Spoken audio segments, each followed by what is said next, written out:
here. This is a very short piece about MLK and what he was doing and what he was utilizing in terms of like optics. That it's a type of it's an attitude that I never really considered as well.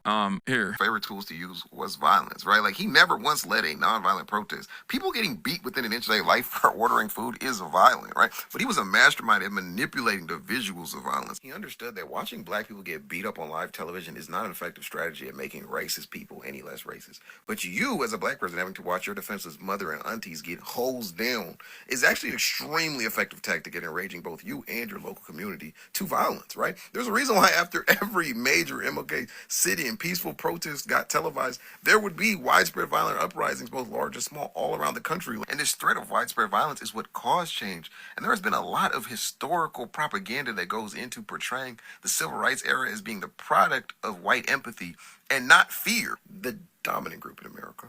Yeah, it wasn't those protests and like black people getting their asses beat at the civil rights sit-ins and whatnot that were inherently non-violent on the protester side, but there was tremendous violence against them on the police side. The violence in that regard and the imagery in that regard was not for white people to fucking feel sympathetic to black people. They didn't give a shit at all, which of course, as you guys know, MLK also openly talked about in terms of like white empathy and how white moderates were a significant hurdle to developing a coherent, successful civil rights struggle that had some kind of motion. Yeah, white moderates were like, no, we're not on board with that at all. Now, of course, also MLK does not work single-handedly with like on his own, without Malcolm X, without the Black Panther movement, right? Without the Black Panther Party.